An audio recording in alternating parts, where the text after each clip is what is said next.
everyone, welcome to your YouTube channel NCERT Adda. So here we have taken chapter number 3 of class 9 atoms and molecules. ठीक है, तो sorry for this late video. Mole concept की जो video है वो आने में थोड़ी सी लेट हो गई बिकॉज उतना टाइम मैनेज नहीं हो पा रहा था. That's why I was not getting time to make a video.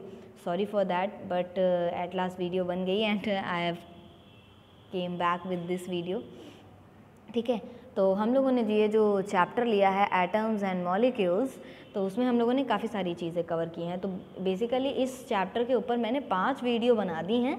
ठीक है, पार्ट में हैं और जिसमें हम लोगों ने सारे जितने भी इस चैप्टर से रिलेटेड टॉपिक्स हैं वो कवर किए हैं. जैसे laws of chemical combination, atomic mass, what is atom, फिर molecules, ions, how to make chemical formula. तो ये सारी चीज़ें हम लोगों ने कवर की हैं.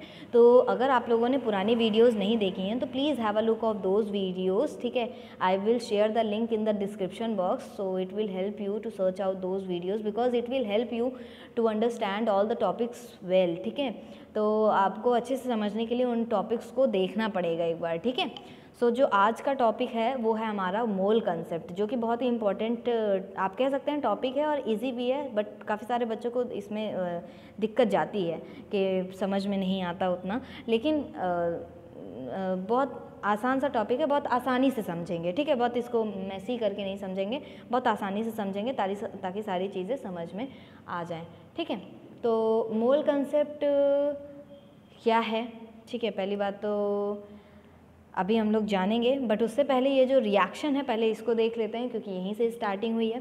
कि जैसे कि ये आप देख रहे होंगे ना, ये रिएक्शन दिया हुआ है वाटर का. ठीक है, तो ये जो रिएक्शन है वाटर का, आप इसको 2 तरीके से लिख करके बता सकते हैं कि अगर आप 2 मॉलिक्यूल ऑफ हाइड्रोजन को कंबाइन करते हैं 2 मॉलिक्यूल ऑफ ऑक्सीजन के साथ, तो आपको क्या मिल जाएगा?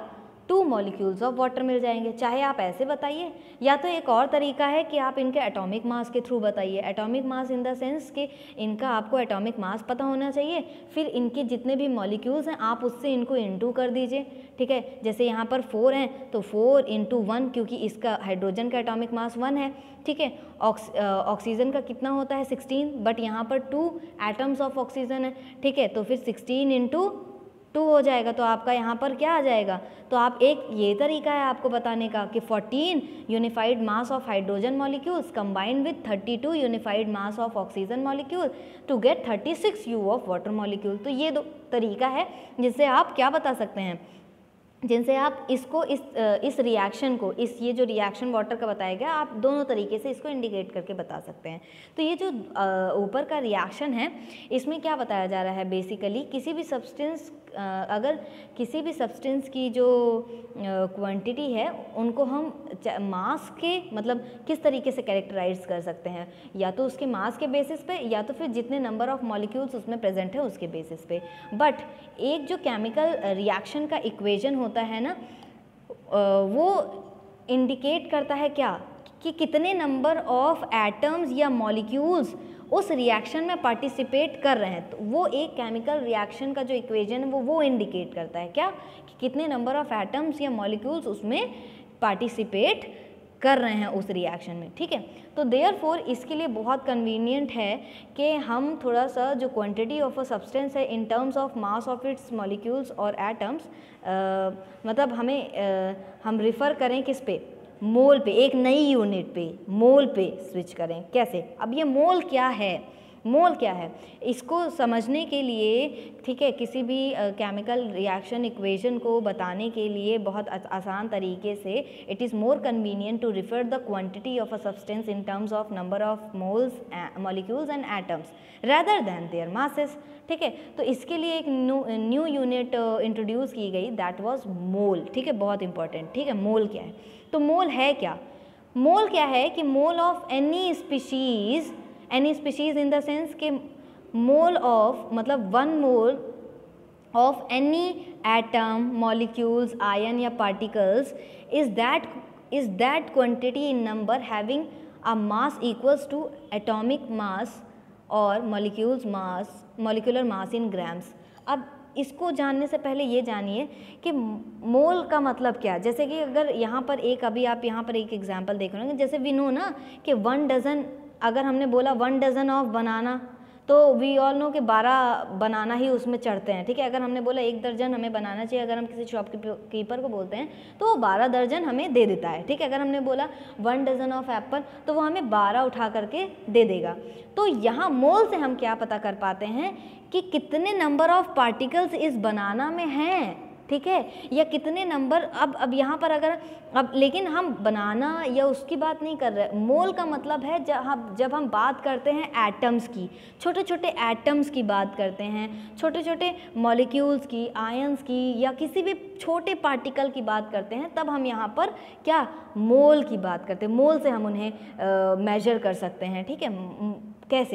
कैसे कि हम उनका फिर कितने, अगर मैंने बोला कि ये एक एटम है, सोडियम का एटम है, तो फिर आपको पता करना है कि इसमें कितने नंबर ऑफ पार्टिकल्स हैं सोडियम के। तो आप किससे पता करेंगे? मोल से पता करेंगे कि कितने। अगर मैंने इतने छोटा सा एटम लिया है उसका एटम का, तो उस या मैंने इतना बड़ा सा अगर सोडियम का लिया हुआ है, ठीक है, सोडियम लिया हुआ है, तो उसमें कितने नंबर ऑफ पार्टिकल्स प्रेजेंट हैं, ठीक है, कितने नंबर ऑफ पार्टिकल्स प्रेजेंट हैं उस सोडियम एटम में, वो हमें पता करना है। तो we can find out that number of particles by with the help of what? Mole, ठीक है, with the help of mole.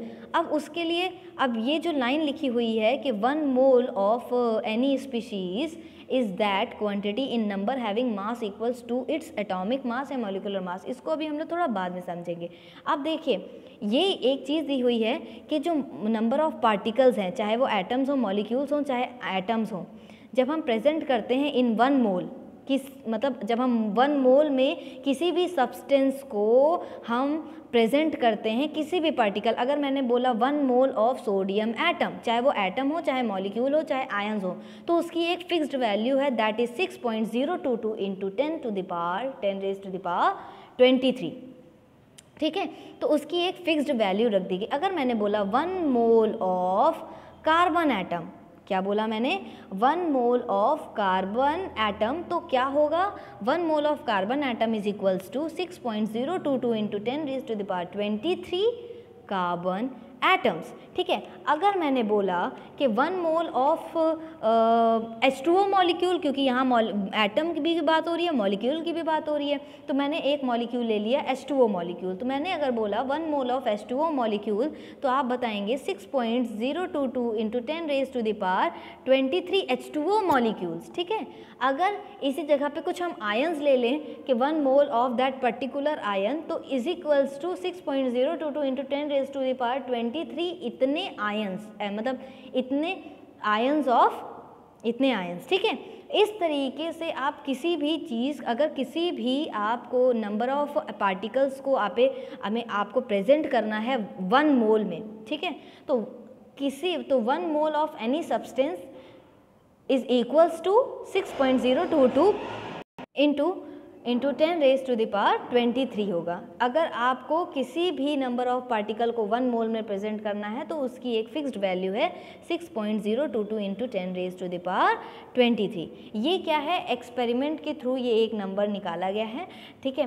That is Avogadro constant, जिसे हम लोग एवोगाड्रो नंबर या एवोगाड्रो कांस्टेंट बोलते हैं। इसे हम लोग N0 से रिप्रेजेंट करते हैं, या तो NA छोटा सा लिखते हैं, ये एवोगाड्रो को रिप्रेजेंट करता है, या ये नंबर को रिप्रेजेंट करता है। तो हाँ, NA से या N0 से इसे हम रिप्रेजेंट करते हैं in honour of Italian scientist, जिन्होंने इसे मतलब आप कह सकते हैं ना, जिन्होंने मतलब ये नंबर किसने निकाला था? Amedeo Avogadro, and he was a Italian scientist. तो उनके नाम पे, ठीक है, एवोगाड्रो कांस्टेंट ये रखा गया है, ठीक। तो अब देखिए, अगर हम बात करें, अभी हम लोगों ने बात की कि 1 मोल, अभी जब हम लोगों ने बात की 1 mole of any species is that quantity in number having mass equals to its atomic और मॉलिकुलर मास इन ग्राम। अब एटॉमिक मास और मॉलिकुलर मास क्या है, पहले आप ये जानिए। अभी हम लोगों ने इसके पहले वाली जो वीडियो है उसमें क्या जाना, इतना तो आपको समझ में आ गया ना कि एटॉमिक लेवल पे हम मोल से मतलब निकालते हैं कि हमको अगर नंबर ऑफ़ इलेक्ट्रॉन्स, एटम्स या मॉलिक्यूल्स या आयंस पता करनी है, एटॉमिक लेवल पे हम इनका यूज़ करते हैं मोल्स का, ठीक है। तो इतना समझ में आ गया होगा आई होप, ठीक। अब बात करते हैं कि इनकी जैसे मैंने ये जो 1 मोल है ये एक प्योर नंबर है, फिक्स नंबर है 6.022 × 10⁻23, ठीक। तो अब यहाँ पर पहले एटॉमिक मास जानिए, एटॉमिक मास क्या है, ठीक है। Here I will tell you atomic mass क्या है, यहाँ कर लेते हैं, ठीक है। एटॉमिक मास क्या है, अगर मैं बोलूँ आपसे कि एटॉमिक मास क्या है, ठीक है, एटॉमिक मास क्या है, तो एटॉमिक मास क्या है, mass of 1 atom of any given element ना, किसी भी गिवन एलिमेंट का 1 मास, ठीक है, मतलब 1 एटम का मास, किसी भी गिवन एलिमेंट का 1 एटम का जो मास होगा वही एटॉमिक मास कहलाता है। जैसे हाइड्रोजन का क्या होता है, एटॉमिक मास 1 होता है, 1 यूनिफाइड मास, ये हम इसकी यूनिट है ना, ये इसे हम रिप्रेजेंट करते हैं, मेजर करके हम लिखते हैं ना, फिर हम इनको ऐसे ही रिप्रेजेंट करते हैं यू से। कार्बन की क्या होती है, 12 यूनिफाइड मास, ठीक है, और ले लें ऑक्सीजन का 16 यूनिफाइड मास, ऐसे ऐसे करके हम लिखते हैं। तो एटॉमिक मास क्या है, mass of 1 atom of any given element, ठीक, ये है। अब मॉलिक्यूलर मास क्या है, ठीक है, मॉलिक्यूलर मास क्या है, जैसे मैंने बोल दिया कि मॉलिक्यूल किससे बनते हैं, क्या है, एटम से मिलकर के ही तो मॉलिक्यूल्स बनते हैं ना। ये अगर 2 हाइड्रोजन आपके एटम्स हैं और ये मतलब 2 atoms of hydrogen and 1 atom of oxygen, when they will combine so they will form water molecule, ठीक है। तो इसे हम लोग क्या बोलते हैं, मॉलिक्यूल बोलते हैं ना। तो मॉलिक्यूलर मास क्या होता है, इनका मास जानना ना। तो हम मॉलिक्यूलर मास जानना हम लोगों ने कैसे सीखा था कि हमें क्या है, मान लीजिए H2O का अगर हमें मॉलिक्यूलर मास निकालना है तो पहले हमें हाइड्रोजन का मास पता होना चाहिए। मान लीजिए 1 होता है, इसका मॉलिक्यूलर मास क्या होता है, 1 होता है। इसके पास कितने एटम्स हैं, हाइड्रोजन के 2 एटम्स हैं, इंटू 2 प्लस ऑक्सीजन का कितना मास होता है, 16। तो आपका क्या आ गया, 2 + 16 इज इक्वल्स टू कितना, 18U, ठीक है। तो 18U आपका आ गया इसका मॉलिक्यूलर मास, ठीक है। तो इस तरीके से हम किसी भी गिवन कंपाउंड का मॉलिक्यूल का किसी का भी हम मास निकाल सकते हैं ना। तो मॉलिक्यूलर मास क्या होता है, mass of 1 molecule of any given compound, ठीक है। किसी भी गिवन कंपाउंड का 1 मॉलिक्यूल ऑफ मास क्या कहलाता है, मॉलिक्यूलर मास कहलाता है ना। इस तरीके से हम फाइंड आउट कर सकते हैं किसी का भी मॉलिक्यूलर मास, ठीक है। अब आपको अगर मोलार मास जानना हो, मोलार मास इन्होंने, अब देखिए अब हम मोल पे आते हैं। अब ये जो इन्होंने ये बताया गया है, ये आपके एनसीईआरटी में जो लिखा है, 1 मोल ऑफ एनी स्पीशीज़ का मतलब स्पीशीज़ में क्या आ गया, एटम्स आ गए, मॉलिक्यूल्स आ गए, आयंस हो गए, पार्टिकल्स आ गए, is that quantity in number having mass equals to atomic या मॉलिक्यूलर मास इन ग्राम। तो मोल मास क्या होता है, 1 मोल का मास है, 1 मोल का मतलब है 1 मोल ऑफ मास। तो इसका क्या है, mass of 1 mole of any given, मतलब 1 मोल, मतलब mass of 1 mole of any given atom, molecule या ions, that is called as molar mass.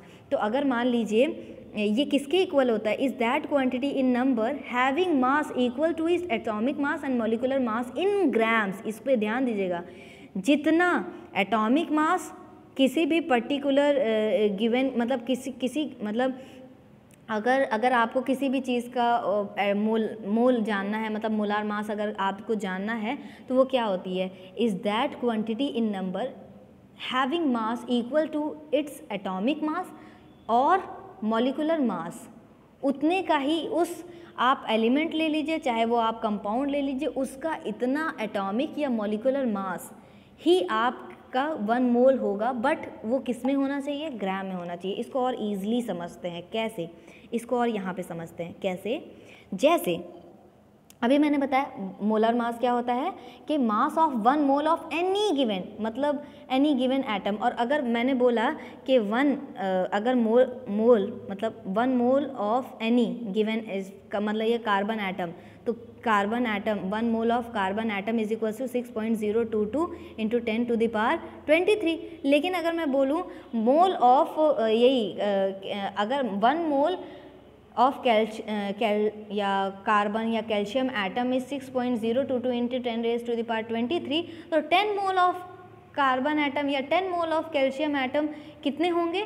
तो 6.022 इंटू 10⁻23 इंटू 10।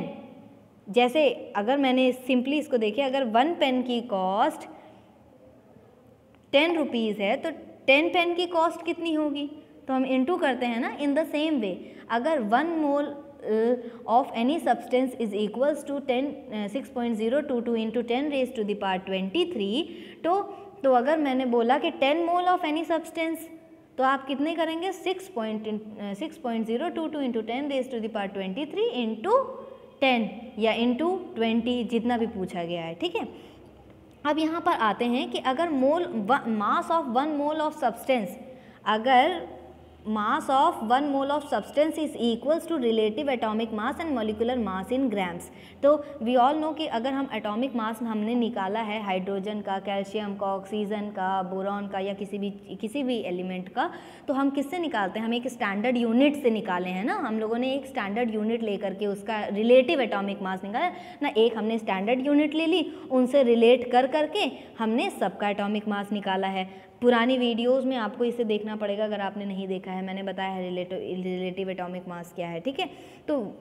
तो आप क्या है, 1 मोल क्या है कि mass of 1 mole of substance is equals to जितना उसका रिलेटिव एटॉमिक मास है या मॉलिक्यूलर मास है, बट वो किस में होना चाहिए? ग्राम्स में होना चाहिए, ठीक है। अगर आप चाहें, अगर मैं बोलूँ कि नाइट्रोजन का जो मास होता है वो कितना होता है? नाइट्रोजन के एक एटम का मास कितना होता है? 14U होता है, यू ऑल नो, ठीक है।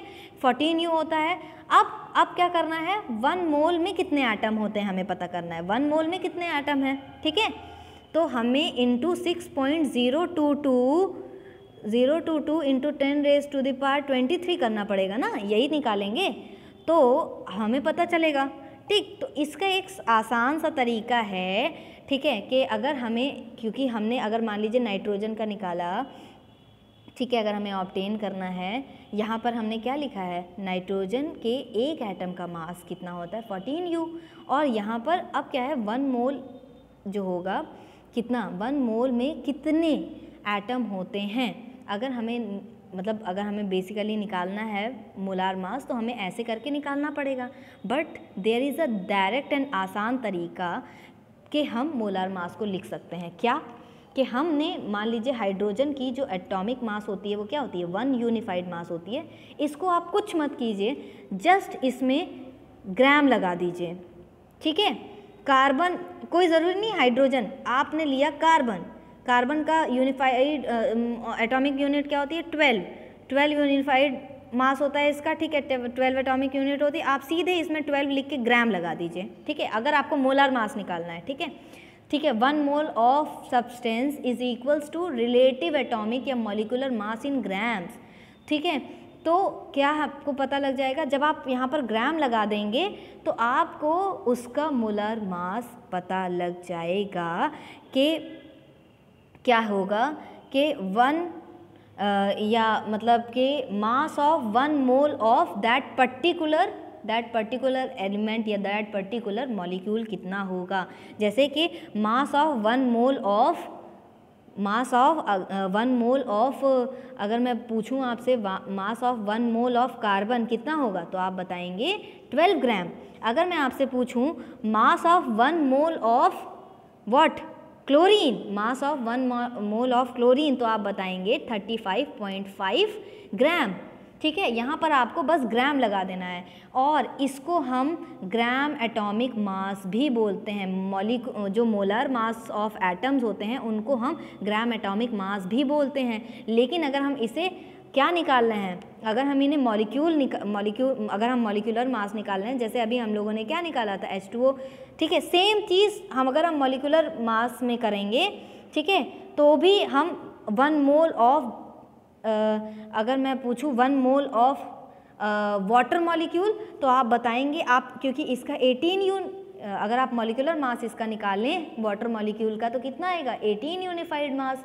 अगर मैं आपसे पूछूं कि 1 मोल ऑफ वाटर मॉलिक्यूल कितना होगा, तो आप बताएंगे 18 ग्राम, ठीक है, समझ में है। लेकिन अगर मैं पूछूं 1 मोल ऑफ क्लोरीन एटम, ठीक है, तो आप बताएंगे 35.5 ग्राम। तो ये आपका एटॉमिक मास है, और ये जब आप अगर 35.5 यू लिखते हैं तो ये एटॉमिक मास होता है, ये मॉलिक्यूलर मास होता है। लेकिन जब हम आ जाते हैं मोलर मास, जब हम निकालते हैं तो मोलर मास में क्या होता है, जब हम इन्हें ग्राम में लिख देते हैं तो जो आपका एटॉमिक मास होता है वो ग्राम एटॉमिक मास हो जाता है, और जो मॉलिक्यूल्स होते हैं वो ग्राम मॉलिक्यूलर मास हो जाते हैं, ठीक है। वही सेम चीज़ यहाँ पर लिखी हुई है कि जो atomic mass of an element gives us the mass of one atom, क्या देता है, क्या बताता है, 1 atom of that element in terms of atomic mass unit. तो अगर हमें पता करना है to get the mass of 1 mole of atom in that element, कि हमें पता करना है कि जो मास है the mass of 1 mole of atom of that elements, उस एलिमेंट के जो एलिमेंट है, मान लीजिए कोई भी पर्टिकुलर एलिमेंट है, तो अगर हमें पता करना है मास ऑफ 1 मोल, ठीक है, मास पता करना है उस पर्टिकुलर एटम का, 1 मोल ऑफ एटम का, ठीक है, तो हम यहाँ पर मोलर मास से निकालते हैं और बस यूनिट यू से लगा करके जी कर देते हैं, ठीक है, जो अभी मैंने बताया, ठीक। Molar mass of atoms is also known as gram atomic mass, जो अभी मैंने बताया। जैसे फॉर एग्जांपल अब यहाँ पर सेम वही चीज़ बताई गई है, we can take atomic mass of of hydrogen 1 U, so gram atomic mass of hydrogen will be 1 gram, ठीक। 1 U of hydrogen has only 1 gram of hydrogen, ठीक है। 1 gram of hydrogen has 1 mole atom, that is कितना, इतने atoms of hydrogen, ठीक है। Similarly अगर 16 U unified mass of oxygen has only 1 atom of oxygen, ना इतना ही तो होगा, लेकिन अगर 16 ग्राम ऑफ ऑक्सीजन लिख दिया जाए तो इसका मतलब 16 gram of oxygen has 1 mole atoms, is that कितने एटम्स ऑफ ऑक्सीजन, इतने एटम्स ऑफ ऑक्सीजन, ठीक है। तो अगर हम आपको मॉलिक्यूलर मास निकालना है, सेम वही चीज़ होती है, आप क्या करेंगे, U से G में कैलकुलेट कर देंगे। आपका 18 U, मान लीजिए H2O आप लिखते हैं 18 U आता है, आपको समझना है 18 U water has only 1 molecule of water ना, लेकिन अगर आपको पता करना है कि 1 मोल ऑफ वाटर कितने होगा, मतलब कि 18 gram water has 1 mole of water ना, जो ये 18 ग्राम ऑफ वाटर है वो कितना है, 1 मोल ऑफ वाटर है, तो that will be 6.022 into 10 to the power 23 molecules of water, ठीक है। वही सेम चीज़। अब there is one more thing, this thing, ये क्या है टेबल, अब वही सेम चीज़ है जो आप देख रहे हैं, ये जो 1 मोल ऑफ कार्बन एटम होगा कितना होगा, 6.022 into 10 to the power 23 atoms of carbon. 1 mole of hydrogen atom into ये यहाँ पर इतना होगा, तो ये 1 mole of numerical value, 1 mole का न्यूमेरिकल वैल्यू यहाँ पर बताई जा रही है in terms of number of particles, कितने टर्म्स में, in terms of number of particles, ठीक है। मॉलिक्यूल भी यही निकलेगा। यहाँ पर क्या बताया जा रहा है, यहाँ पर इन terms of mass, atomic mass, ठीक है। एटॉमिक मास जैसे कार्बन का कितना होता है, 12 ग्राम होता है, तो ये यहाँ पर क्या निकाला जा रहा है, यहाँ पर इन terms of mass of carbon atom, इस टर्म्स में यहाँ पर निकाल करके बता रहे हैं, ठीक है। अब रिलेटिव एटॉमिक मास इज़ वही कि आपका रिलेट करके जो निकालते हैं ना, तो वही चीज़ यहाँ पर बताई गई है, ठीक है। अब आगे क्या है कि आपके न्यूमेरिकल्स दिए गए हैं जो कि आपको सॉल्व करने हैं। पहले आप यहाँ पर ये न्यूमेरिकल्स देख लीजिएगा कि number of moles given mass को या मोलर मास को कैसे डिनोट करते हैं, एवोगाड्रो कांस्टेंट को कैसे डिनोट करते हैं, तब आप न्यूमेरिकल सॉल्व कर ले जाएंगे। But you have to know the formula कि अगर आपको नंबर ऑफ मोल्स निकालने हैं तो इसका फॉर्मूला होगा that will be the given mass upon molar mass, ठीक है। अगर आपको द नंबर ऑफ मोल्स निकालने हैं तो जितने गिवन नंबर ऑफ पार्टिकल्स हैं, ठीक है, अगर आपको नंबर ऑफ मोल्स निकालने हैं तो अगर पार्टिकल्स दिए हैं तो जितने भी गिवन नंबर ऑफ पार्टिकल्स हैं अपॉन एवोगाड्रो नंबर, तो एवोगाड्रो नंबर तो कांस्टेंट है, आप उसको सॉल्व करके निकाल सकते हैं, ठीक है। In the same way here also it is written, so you have to solve the numericals, ठीक है। So here we have completed our this chapter, atoms and molecules. So if you like my video, I hope you all have understood the this topic, and this chapter also, ठीक है। सो आपको क्या करना है कि अब हम लोग तो जब नेक्स्ट वीडियो बनेगी तो अब हम लोग उसमें मिलेंगे, ठीक है, नेक्स्ट वीडियो में। But till then tuned with us, and if you like my video, please like, share and subscribe my channel, and please share my videos with your friends also, and see you in the next video. Thank you.